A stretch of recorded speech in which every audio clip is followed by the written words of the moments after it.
आइए हम सब प्रार्थना करेंगे। सर्वशक्तिमान दयालु पिता परमेश्वर, हम धन्यवाद स्तुति के साथ में इस सुबह की बेला में हम आपके चरणों के निकट चले आए हैं प्रभु जी। और खास तौर से हम तेरे इस वचन के लिए हम धन्यवाद देते हैं जो हमें देता है और इस वचन के द्वारा हमें निर्देश देता है, हमारे रास्ते दिखाता है, ताकि हम उसका चलने के द्वारा जयवंत जीवन जीने पाए। परमेश्वर पवित्र आत्मा की सामर्थ्य हमारे साथ होने पाए, ताकि हम तेरे वचन को लोगों के कान तक पहुँचा सकें। बहुत से लोग इस वचन के द्वारा मन को फिराने पाए। सब कुछ तेरे हाथों में सौंपते हुए प्रार्थना उद्धार करता है यीशु के नाम से मांगते, सुनो और दया से मांगते। प्रभु यीशु मसीह के नाम से मैं आप सबों को नमस्कार करता हूं कि फिर से परमेश्वर ने एक मौका दिया कि हम आप लोगों के मध्य में ये परमेश्वर का चौथा संदेश लेकर आ सकूं और इसके द्वारा हम एक कदम आगे बढ़कर ये सीख सकें कि हम कैसे एक मसीही जीवन जीना है, किस तरह से एक सेवकाई का जीवन जीना है और हम किस तरह से एक जयवंत जीवन जी सकते हैं। हम आज सीखेंगे समझौता करने के बारे में कि हम किस तरह से मसीही जीवन में समझौता कर सकते हैं या परमेश्वर के कार्यों में समझौता कर सकते हैं या नहीं कर सकते हैं, अपनी सेवकाई में समझौता कर सकते हैं या नहीं कर सकते हैं। कि प्रभु जैसा बोला है हमें लगातार उसी के अनुसार करना है, तब हम जा कर के आगे बढ़ सकते हैं। समझौता का मतलब होता है, सबसे पहले जानने की आवश्यकता है कि समझौते का क्या अर्थ होता है। समझौते का अर्थ होता है बीच की राहों को निकालना, बीच के सॉल्यूशन को निकालना। जिस तरह से जैसे दो व्यक्ति झगड़ा करते हैं, या मान लीजिए कंपनी का मालिक है और मजदूर है। मजदूर अपने वेतन के लिए झगड़ा करते हैं, कंपनी के मालिक उन्हें देना नहीं चाहता है, तो उनके बीच में कोई व्यक्ति आकर बीच का रास्ता निकालता है जिसमें दोनों का कार्य हो जाए, उसे ही समझौता कहते हैं। बाइबल में भी कई जगहों में ये बात आती है, जिसको हम कुछ उदाहरणों को ले करके हम देखेंगे कि बाइबल समझौता करने के बारे में क्या कहती है। क्या हम मसीही जीवन के बारे में समझौता कर सकते हैं, या परमेश्वर का ये वचन दिया है इसके बारे में हम कोई समझौता कर सकते हैं। प्रभु के नाम की स्तुति और महिमा हो।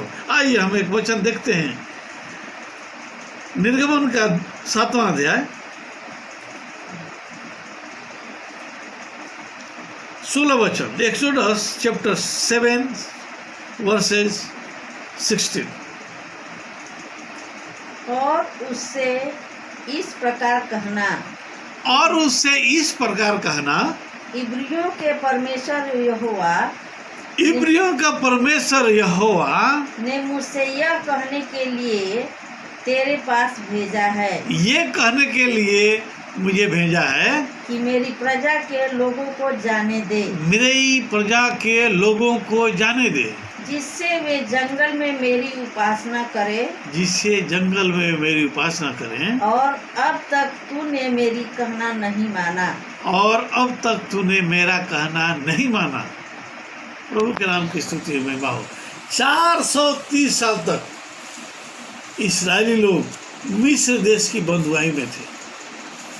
परमेश्वर ने मूसा से कहा कि तू फिरौन के सामने जा और बोल कि इब्रियों का परमेश्वर कहता है कि तू मेरे लोगों को जाने दे। क्यों? क्योंकि जा करके मेरी उपासना करेंगे, जो चढ़ावा हमने नियुक्त किया उसे चढ़ाएंगे, ताकि उनका कल्याण हो, उनका उद्धार हो।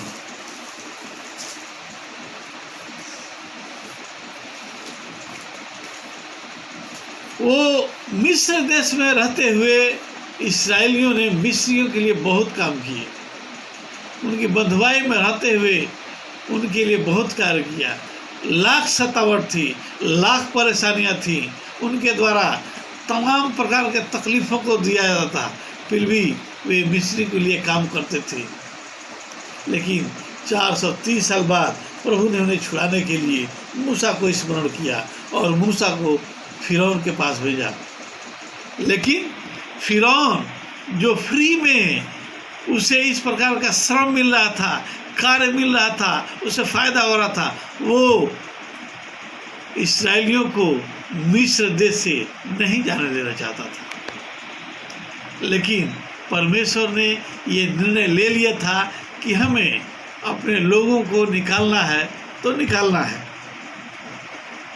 प्रिय भाई बहन, इस बात को याद रखेंगे, परमेश्वर जो निर्णय ले लेता है उसे वो पूरा करता है। हमें इस विश्वास में आगे बढ़ना है कि परमेश्वर का निर्णय या परमेश्वर का दिया हुआ वचन कभी गलत नहीं होता है, हमेशा और सर्वदा सच होता है, जैसे यहाँ इस्राएलियों के मध्य में सत्य हो रहा है। और अपने लोगों को मिस्र देश से निकालने के लिए परमेश्वर ने मिस्र देश पर 10 विपत्तियों को डाला, और 10 विपत्तियों को किस प्रकार से डाला और किस तरह से मूसा ने उसकी बातों पर समझौता नहीं किया, बल्कि लगातार परमेश्वर की बातों को मानते हुए आगे बढ़ा, हम आगे के वचनों में देखेंगे। हमारे साथ खोलिएगा निर्गमन की पुस्तक 8वां अध्याय 25 वचन।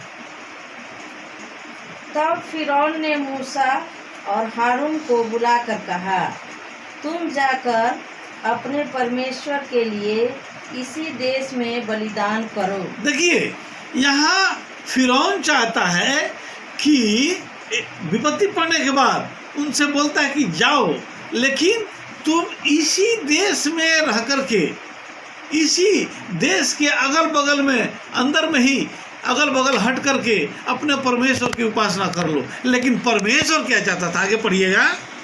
मूसा ने कहा, ऐसा करना उचित नहीं, क्योंकि हम अपने परमेश्वर के लिए मिस्रियों की घृणित वस्तु बलिदान करेंगे, और यदि हम मिस्रियों के देखते उनकी घृणित वस्तु बलिदान करें तो क्या वे हम पर पथरवार न करेंगे? 26 27 वचन पढ़िएगा। हम जंगल में 3 दिन के मार्ग में जाकर अपने परमेश्वर यहोवा के लिए जैसा वह हमसे कहेगा, जैसा वह हमसे चाहता है, वैसे ही बलिदान करेंगे। प्रभु के नाम की स्तुति और महिमा हो। फिरौन चाहता है कि इसी देश में रह करके परमेश्वर की उपासना करें, अपने ईश्वर की उपासना करें, लेकिन मूसा कहता है नहीं, हम मिस्र देश की घृणित वस्तुओं से अपने परमेश्वर की उपासना नहीं कर सकते। मिस्र देश की जो बातें हैं, मिस्र देश की जो चीज़ें हैं, वो हमारा परमेश्वर ग्रहण नहीं करेगा, बल्कि परमेश्वर बोलता है 3 दिन का रास्ता जाओ। 3 दिन का रास्ता प्रभु यीशु मसीह के पुनरुत्थान को दर्शाता है। परमेश्वर की नाम की स्तुति और महिमा हो। हमारा यीशु मसीह तीसरे दिन जी उठा और चाहता है कि तीसरे दिन पुनरुत्थान के दिन समझ करके हमारे लोग महिमा करें, उसकी प्रशंसा करें। और मूसा जो है इसके लिए तैयार नहीं होता, नहीं करेंगे। हम जब जाएंगे, हम परमेश्वर ने जो हमें सुझाया है, जो हमें चेताया है, वैसा ही करेंगे। यहाँ से 3 दिन का रास्ता चलेंगे और तीसरे दिन हम अपने परमेश्वर के लिए बलिदान करेंगे। प्रभु के नाम की स्तुति और महिमा हो। और फिरौन उन्हें नहीं जाने देता है, तब परमेश्वर के द्वारा विपत्ति आती है। फिर दूसरा खोलिएगा हमारे साथ वचन, निर्गमन की पुस्तक 10वां अध्याय 10 वचन, एक्सोडस चैप्टर 10 वर्स 10। उसने इस प्रकार उनसे कहा, देखिए यहाँ फिरौन जो है इस्राएलियों से या मूसा से इस प्रकार कहा, यहोवा तुम्हारे संग रहे। यहोवा तुम्हारे संग रहे। यदि मैं तुम्हें बच्चों समेत जाने देता हूँ तो देखो तुम्हारे मन में बुराई है। अगर मैं तुम्हें तुम्हारे परिवार के साथ, तुम्हारे बाल बच्चों के साथ जाने देता हूँ तो तुम्हारे मन में एक बुराई है। आगे? नहीं, ऐसा नहीं होने पाएगा। हाँ? तुम पुरुष ही जाकर यहोवा को उपासना करो। यहाँ एक संगति को वो रोक रहा है, परिवार की संगति को रोक रहा है। फिरौन नहीं चाह रहा है कि पूरा परिवार मिल करके परमेश्वर की महिमा करे, बल्कि उन्हें अलग कर रहा है। अलग करते हुए ये बात को बोलता है कि नहीं, केवल मर्द ही जाएं, औरतों को छोड़ दें, अपने बच्चों को छोड़ दें, अपनी धन संपत्ति छोड़ दें, और केवल मर्द जाएं और परमेश्वर की महिमा करें। जिस तरह से शैतान हमें और आपको अलग करके कहता है कि केवल एक आदमी ही परमेश्वर के पास जाए और बाकी लोग क्या करें, नहीं जाए। और परमेश्वर को ये ग्राह्य नहीं था, परमेश्वर उसको ग्रहण नहीं करना चाहता था, नहीं करेगा। मूसा ने इस बात को माना नहीं, बोला है कि अगर तुम मुझे पूरे परिवार के साथ नहीं जाने दोगे, हमारे बाल बच्चों के साथ नहीं जाने दोगे, हम नहीं जाएंगे। और फिर परमेश्वर ने फिरौन के मन को कठोर किया। फिरौन के मन को जो है कठोर करने के चलते वहाँ फिर से विपत्तियाँ पड़ी और मिस्र के लोग परेशान हुए। लेकिन यहाँ देखते हैं मूसा पे इतने परेशानी, इतने कष्ट आने के बाद भी, इतनी समस्याएं आने के बाद भी यहाँ मूसा समझौता नहीं करता है। परमेश्वर के कार्य के लिए, परमेश्वर की महिमा के लिए वो समझौता नहीं करता है, बल्कि अपने परमेश्वर के दिए हुए उस वचन पे कि हमें 3 दिन के रास्ता जा करके हमें परमेश्वर की उपासना करना है, उस पर अड़ा रहता है। मेरे भाई बहन, हमारे और आपके लिए एक चैलेंज की बात है कि क्या हम अपनी उपासना में, क्या हम परमेश्वर की सेवा करने में, क्या हम उसकी आराधना करने में किसी प्रकार का समझौता करते हैं? अगर करते हैं तो हमारे आत्मिक जीवन के लिए वो सही नहीं है।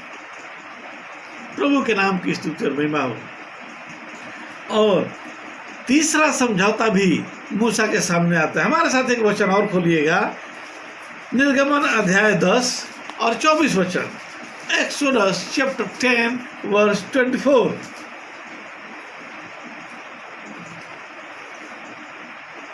तब फिरौन ने मूसा को बुलाकर कहा, तुम लोग जाओ, यहोवा की उपासना करो। तब फिरौन ने मूसा को बुलाकर कहा, तुम लोग जाओ और यहोवा की उपासना करो।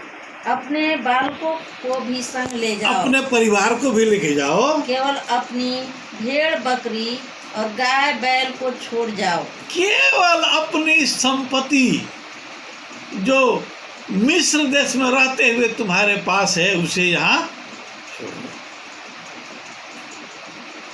कितना शैतान चालाक होता है, कितना मनुष्य को बहकाने के लिए कई चालों को चलता है। जैसे यहाँ फिरौन चल रहा है कि अपने धन संपत्ति सारी चीजों को यहाँ छोड़ दो और पूरे परिवार समेत निकल जाओ। मेरे भाई बहन, एक किस्सा कहा जाता है, जहाँ धन होता है मनुष्य का वहाँ मन लगा रहता है। मनुष्य सब बातों को भुला देता है, लेकिन अपना धन, अपना पैसा, अपना ऐश्वर्य को जल्दी नहीं भुला पाता है। और शैतान इसी बात को चाहता है, इसी चीज को चाहता है कि हम उसे भूल करके परमेश्वर की सेवा न करें, परमेश्वर की आराधना न करें।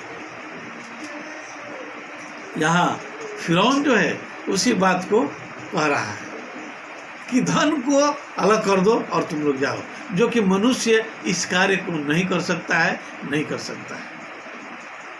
और मूसा ने क्या कहा, नहीं, ये भी नहीं होगा। जब हम जाएंगे तो अपना सब कुछ लेके जाएंगे, क्योंकि परमेश्वर का ये दिया हुआ वचन है। परमेश्वर ने हमें निकालने के लिए ये वचन दिया है कि हम सब कुछ लेके 3 दिन के मार्ग पर जाएं और उसकी महिमा करें। और मूसा ने इस वचन को भी नहीं माना, इस समझौते को भी नहीं माना, और वो नहीं गया।